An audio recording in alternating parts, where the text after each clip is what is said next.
60% आबादी जो है वो किसानों से जुड़ी है। ये देश के कंधों पे नहीं है, देश के लिए बोझ नहीं है।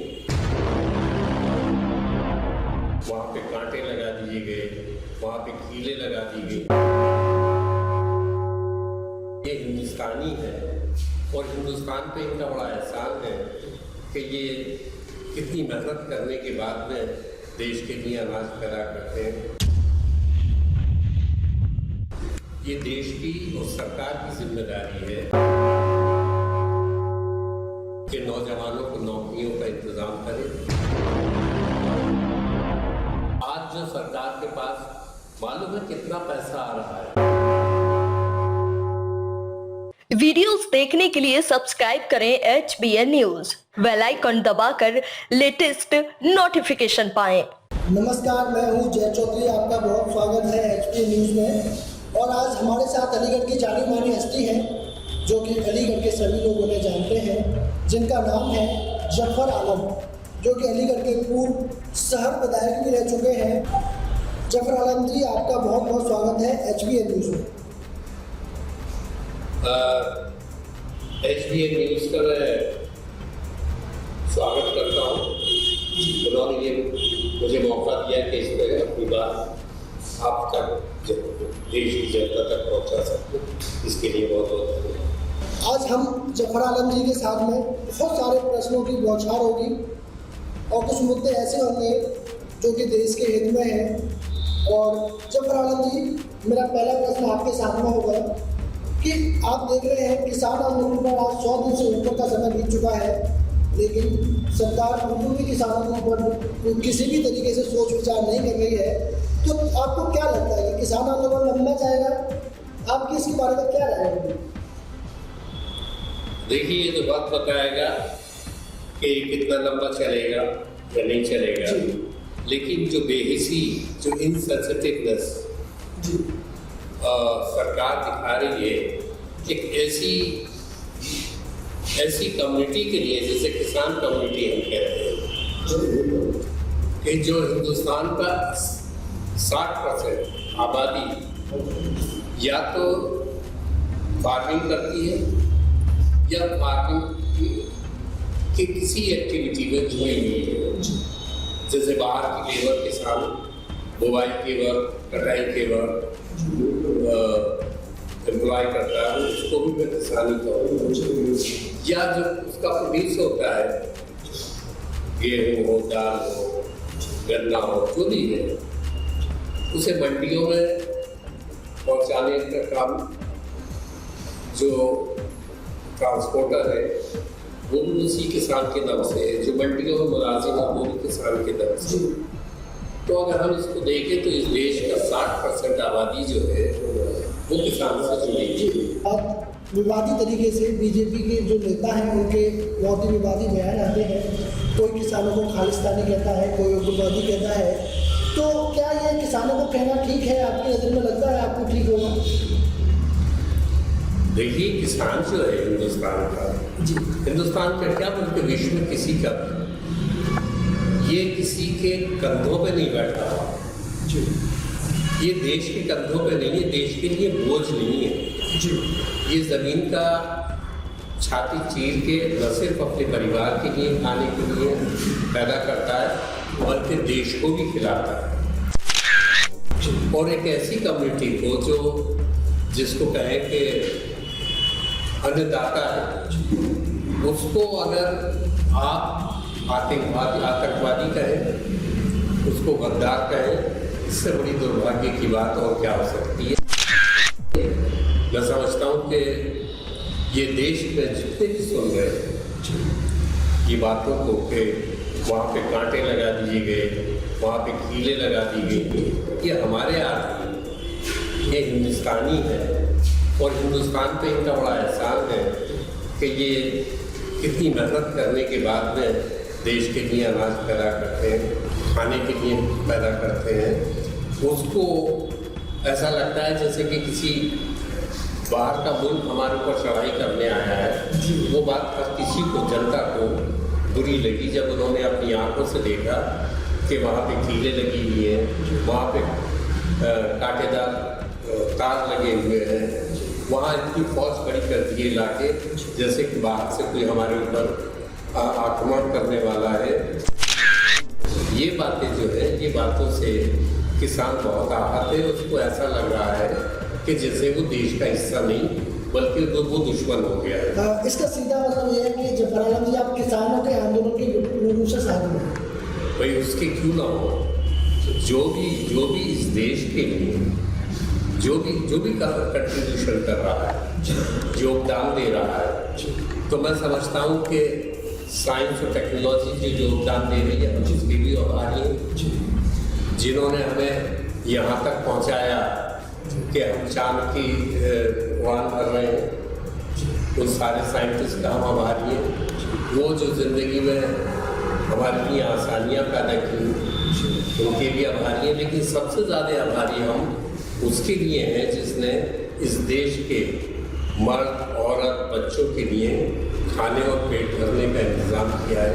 हम उसे कैसे भूल सकते हैं। हमारी हमदर्दियाँ उनके साथ हैं और हम जो भी कर सकते हैं उनके लिए वो हम करने को तैयार हैं। जैसे कि आपने देखा है आज का सबसे बड़ा मुद्दा जनता के बीच में है बेरोजगारी का। आपने देखा युवा लोग हैं, पढ़े लिखे लोग हैं जिनकी उम्र एक समय अनुसार बढ़ती जा रही है, लेकिन रोजगार के लिए वैकेंसियाँ, सरकारी नौकरियाँ उनके लिए आवेदन नहीं हो रहे हैं। तो इसके बारे में आप सरकार के लिए क्या बोलना चाहेंगे? आपकी क्या राय होगी इसके बारे में? देखिए, ये देश की और सरकार की जिम्मेदारी है कि नौजवानों को नौकरियों का इंतजाम करें, अपनी नीतियाँ ऐसा बनाए, फिस्कल पॉलिसी ऐसी बनाए, इकोनॉमिक पॉलिसी ऐसी बनाए कि उसमें रोजगार की व्यवस्था बिल्ट इन होनी चाहिए।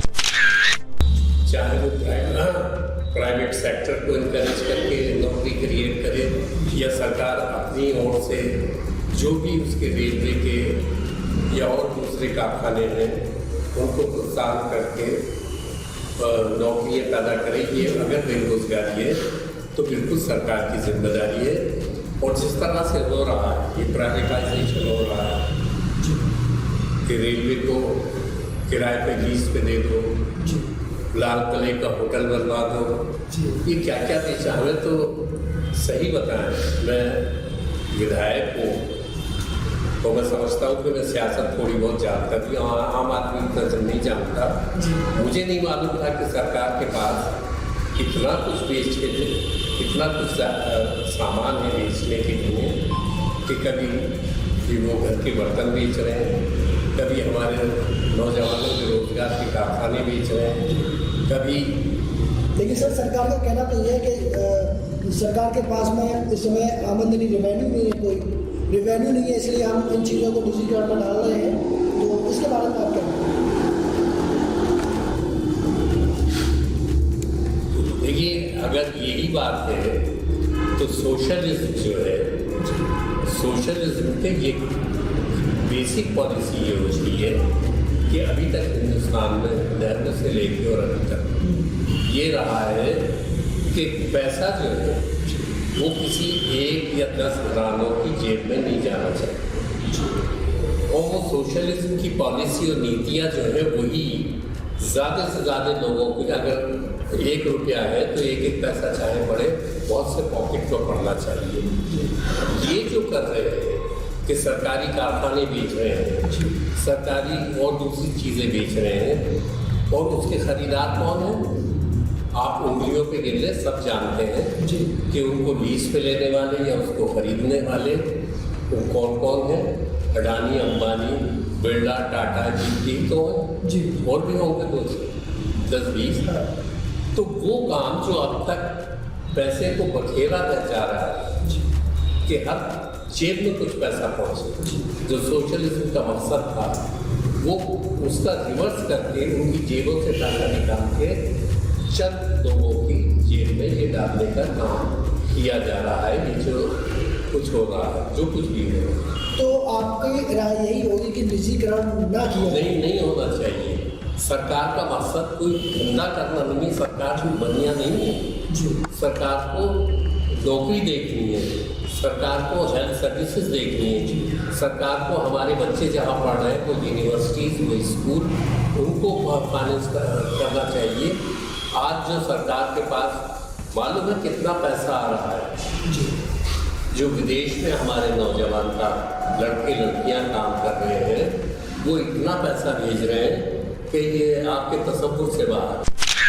पैसे के लिए तो मोदी जी भी कहते थे 15-15 लाख रुपए सबके खाते में आएंगे, तो वो तो उन्होंने नहीं दिए, लेकिन मोदी जी से पहले की जो एजुकेशन पॉलिसी थी उसमें उसके तो फैल में जो बच्चे पढ़े जिनके बड़े होके विदेशों में नौकरी कर रहे हैं, और सब जो आपने अपनी मैन पावर एक्सपोर्ट की है वो आपका बहुत बड़ा हिस्सा है आपके जो गवर्नमेंट एक्सचेंजर के बाद फॉरेन एक्सचेंज की शक्ल में आपको मिल रहा है। लेकिन आइंदा आने वाले ज़माने में जो इन्होंने एजुकेशन के बजट काटे हैं, जो स्कूलों में आधे से भी कम टीचर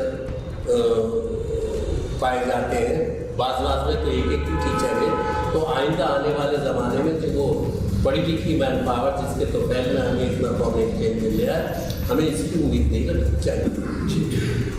मेरा अगला प्रश्न होगा कि भाजपा जैसे ही सत्ता में आई, केंद्र सरकार में आई, तो मोदी जी ने एक उज्ज्वला गैस योजना लागू की थी, जिसमें क्या था कि गरीबों के लिए फ्री में सिलेंडर दिया जाता था, और आज वही गरीब चूल्हे पे रोटियां बनाने के लिए मजबूर हो गया है। आपने देखा होगा कि गैस सिलेंडर की जो ऊंचाइयां हैं, जो दाम हैं, वो आज आसमान को छू रहे हैं। तो जफर आलम जी, तो इसके लिए क्या होना चाहिए, क्या इसका सॉल्यूशन है, किस तरीके से इसके लिए आप क्या कहना चाहते हैं? देखिए, हमारे जो सरकार है इसकी दो तस्वीरें हैं, दो मखोटे हैं जी। एक मखोटा तो वो उस वक्त पहनते हैं जब अपोजिशन में जी, और सरकार में आने के बाद दूसरा मखोटा लगाते हैं। यही मुझे याद है कि स्मृति ईरानी जब 400 से 450 सिलेंडर हो गया था तो सर पे सिलेंडर रख के सड़कों पे ये उसके खिलाफ एजिटेशन कर रही थी, महंगाई के खिलाफ। जी जी। आज वो दुपट्टा अपनी साड़ी ओढ़े बैठी है, उन्हें दिखाई नहीं दे रहा कि ये 1000 रुपये की करीब होने जा रहा है, गरीब आदमी इसको कैसे जलाए। तो आपको लगता है कि इसका रेट और ऊपर तक जाएगा? नहीं, इनके जो वो है मापदंड वो डबल है। जब ये अपनी सरकार होती है तो इनके दूसरे मापदंड हैं, और जब ये अपोजिशन में होते हैं ये ईमानदारी है, ये बेईमानी है। दो तरह के चेहरे रखे बात। एक मुद्दा ये भी अभी आपने देखा हुआ, 2 ही दिन हुए हैं जो उत्तराखंड के मुख्यमंत्री हैं, और उन्होंने अभी एक विवादित बयान दिया है कि लड़कियों को फटी हुई जीन्स नहीं पहननी चाहिए। क्या ये उनका बयान बिल्कुल ठीक है?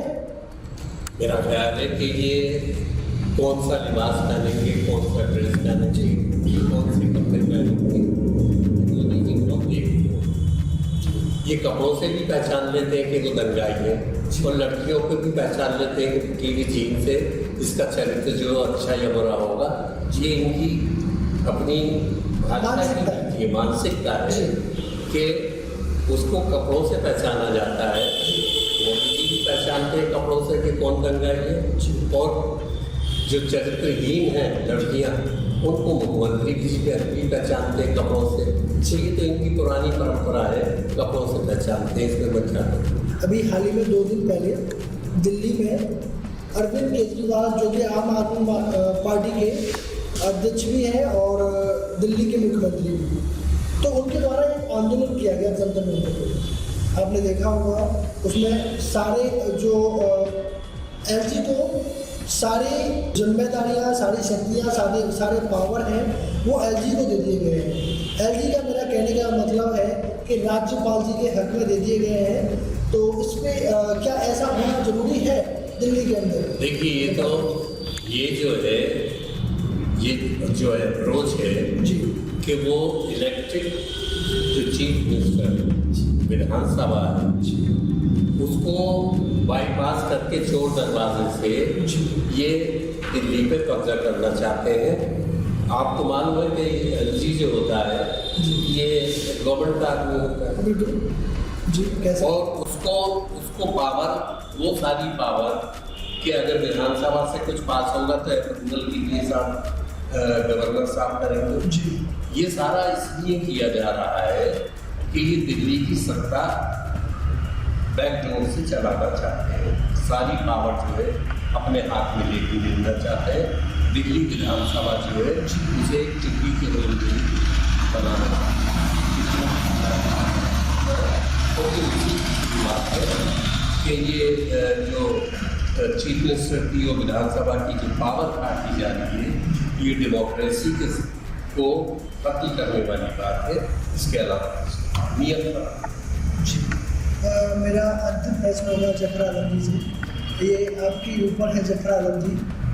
मैं पूछना चाहूँगा जफर आलम जी, आपको राजनीति में आए हुए कितना समय हो गया? 12 साल एक्टिव पॉलिटिक्स में हो गए और वैसे हर शहरी जो है वो राजनीति ऐसी चीज़ है जो उसकी रोज़मर्रा की ज़िंदगी में असरअंदाज। अच्छा जफर आलम जी, कभी कोई ऐसा यादगार पल रहा हो जन्म से लेके अब तक कि आप जनता को, हमारे दर्शकों को ये बताएं कि ये मेरा एक ऐसा यादगार पल है कि लोग भी जान पाए आपके बारे में? कोई जिंदगी का ऐसा कोई यादगार पल इससे लोगों को कोई संदेश देना चाहें?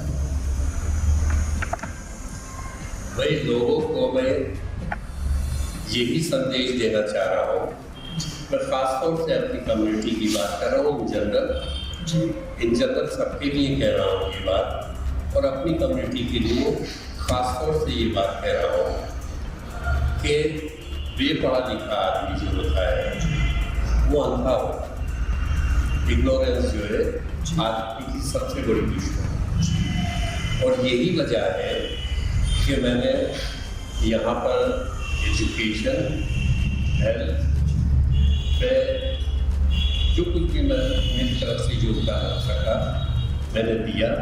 उसके नतीजे में यहाँ एक हॉस्पिटल खड़ा है, उसके नतीजे में यहाँ एक कॉलेज और हाई स्कूल खड़ा है।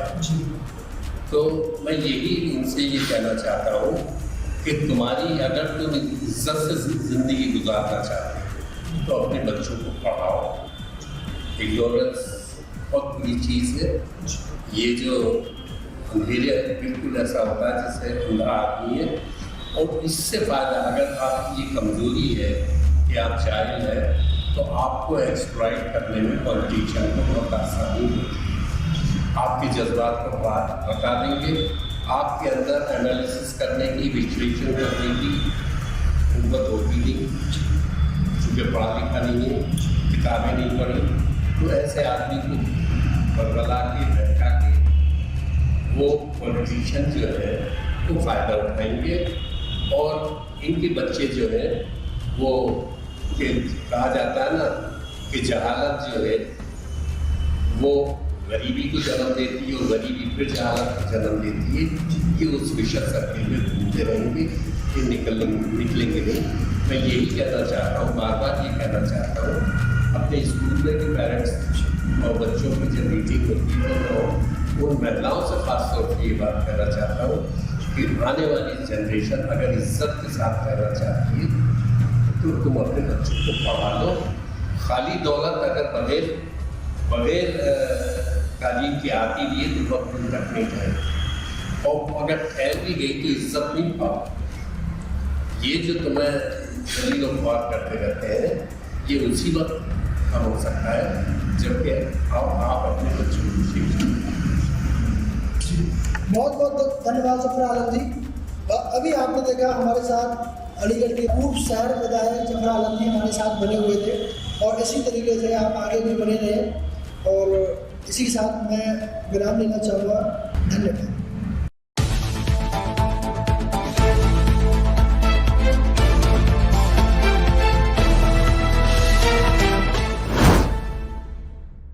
दी कौटिल्य कंपटीशन क्लासेस, पहले आए और पहले प्रवेश पाएं।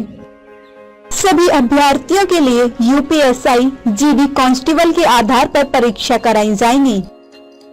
परीक्षा में प्रथम आने वाले 3 अभ्यर्थियों के लिए कोचिंग संस्थान द्वारा निशुल्क शिक्षा परीक्षा में द्वितीय आने वाले 5 अभ्यर्थियों के लिए 40% की छूट। परीक्षा में तृतीय आने वाले 20 अभ्यर्थियों के लिए विशेष छूट। नोट, नियम एवं शर्तें लागू। Director Raj Thakur sir, Meera complex, एटा चुंगी, GT road, Aligarh. Mobile number 8535022214, 6397847915।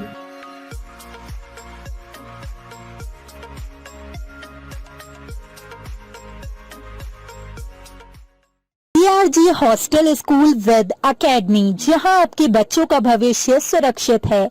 एक ऐसी हॉस्टल स्कूल जहां आप पाएंगे स्मार्ट क्लास, प्रोजेक्टेड क्लास के साथ साथ स्कूल कक्षाएं एवं नवोदय विद्या ज्ञान, सैनिक स्कूल, AMU, BHU प्रवेश परीक्षाओं, कंपटीशन की भी तैयारी भी कराते आ रहे हैं। पता नहर की पटरी, ज्वालखेड़ा रोड, वलीपुरा, बुलंदशहर।